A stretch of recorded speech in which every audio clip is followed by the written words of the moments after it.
ես նախկին լրագրողների եւ նախկին ընկերների հետ, որոնք Իսպանիայի իշխանության մեջ են, չունեմ հնարավորություն շփվելու, որովհետեւ ես չեմ ուզում իրենց հետ խոսել, որովհետեւ ես տեսնում եմ, որ իրենք հասկանալով են անում շատ բան։ Ես օրինակ խոսում եմ նրանց հետ, ովքեր որ զգում եմ, որ չեն պատկերացնում իրականությունը եւ իրենք էլ զոհ են։ Մենք բոլորս մեծ հաշվով զոհն ենք այս իրականության։ Զոհը կարող է իրեն բարել երկու կերպ, կարող է պայքարել, որպեսզի հաղթահարի այս իր արժև դրվածը եւ կարող է հաշտվել ու հանձնվել։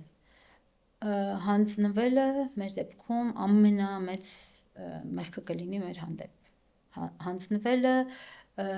կլինի ինքնասպանություն։ Հիմա մենք որոշում ենք, որ մենք ինքնասպաններ ենք,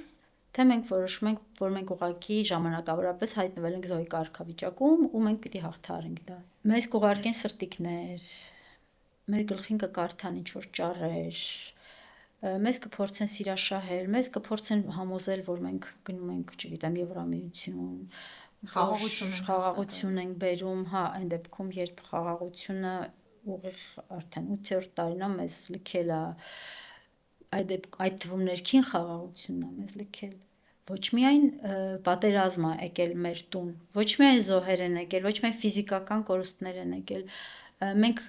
ապրում ենք տագնապի մեջ, մենք ապրում ենք անորոշության, մենք ապրում ենք թունավոր մի այսպիսի մշուշի մեջ,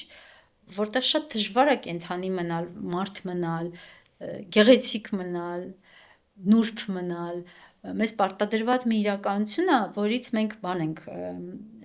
սմքում ենք, մենք փոքրանում ենք, որպես մարդ մարանում ենք, ու պայքարը նաև իմ պատկերացմամբ պետքա լինի այդ ամեն ինչին ընդդիմանալով ոչ միայն զուտ ֆիզիկապես, որ ես դուրս եմ գալիս ձեր դեմ, այլ պահելով ինքներս մեզ,